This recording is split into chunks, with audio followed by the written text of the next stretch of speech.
Welcome back to Art Explained Quickly and Simply. Today, we're exploring one of the most powerful and haunting paintings ever created, the 3rd of May, 1808 by Francisco Goya.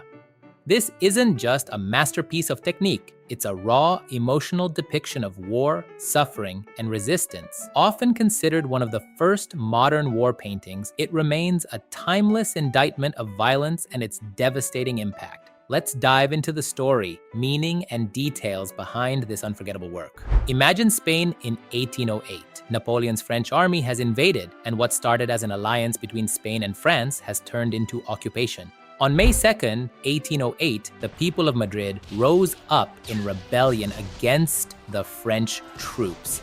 And by May 3rd, the retaliation was brutal. French forces rounded up hundreds of Spanish citizens and executed them en masse. Goya, who lived through these events, painted this scene several years later, not as a commission, but as a personal and political statement. In the 3rd of May, 1808, Goya shows us the aftermath of the rebellion, a moment of terror, defiance, and tragedy. The composition is stark and cinematic, drawing your eye immediately to the central figure, a man in a white shirt, arms outstretched, illuminated by the cold, artificial light of a lantern. Around him, other Spaniards cower, plead, or lie dead on the ground. Opposite them, a faceless firing squad takes aim, their rigid formation contrasting sharply with the chaos and emotion of the victims. Let's start with the central figure. His pose, with arms spread wide, immediately recalls the image of Christ on the cross. Goya uses this religious symbolism to elevate the man from an anonymous victim to a martyr, someone who dies for a greater cause. The light from the lantern highlights his white shirt, making him stand out against the dark, earth-toned background. His face is full of emotion, fear, yes, but also courage and defiance. He becomes the heart of the painting, the embodiment of humanity in the face of inhumanity. Now, look closely at the faces of the other victims. Each one is different, showing a range of emotions: terror, despair, resignation.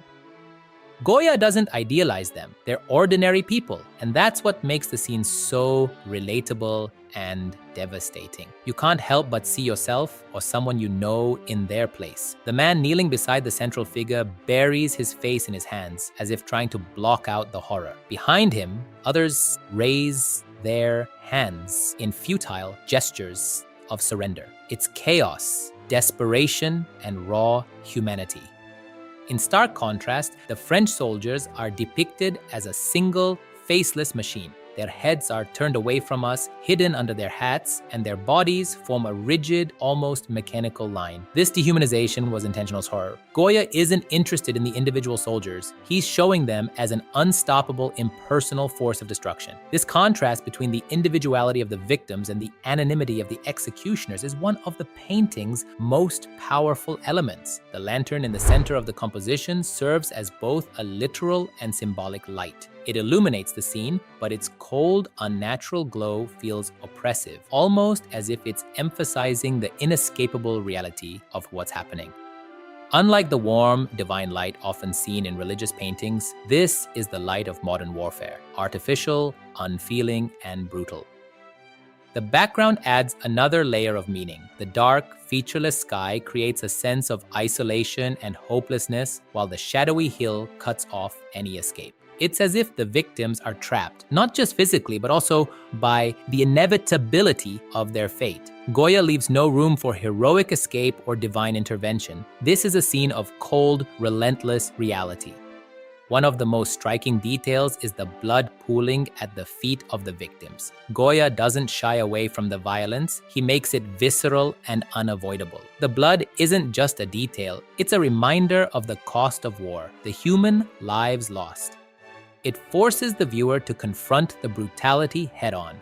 But why did Goya paint this? Unlike many artists of his time, Goya didn't romanticize war. He painted its horror, its chaos, its human toll. The 3rd of May, 1808 is not a celebration of heroism, it's a condemnation of violence. Goya's goal wasn't to glorify the rebellion, but to show the suffering it caused, to make us feel the weight of those moments. This painting is also deeply political. By focusing on the Spanish victims rather than the French soldiers, Goya aligns himself with the oppressed, not the oppressors. The painting was created in 1814 after Napoleon's defeat and the restoration of the Spanish monarchy.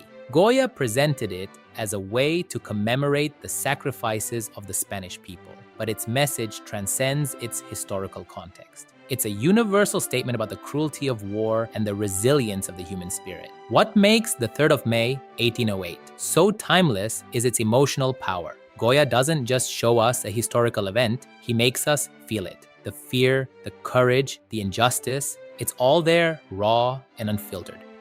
The painting doesn't give us answers. It forces us to confront difficult questions.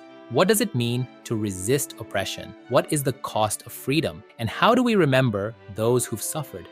Technically, this painting is a masterclass in contrast and composition. The sharp diagonal lines of the soldiers' rifles lead your eye directly to the victims, while the triangular arrangement of the central figure and those around him creates a sense of focus and tension. The use of light and shadow heightens the drama, making the scene feel immediate and inescapable. In the centuries since it was painted, the 3rd of May, 1808 has inspired countless artists and remains one of the most important anti-war artworks in history. It's a reminder of the human cost of conflict and the resilience of those who stand against injustice. If you'd like to understand and know more about art, follow this channel. And before you go, let us know in the comments which artwork you'd like to see explained next. Let's keep exploring the fascinating world of art together.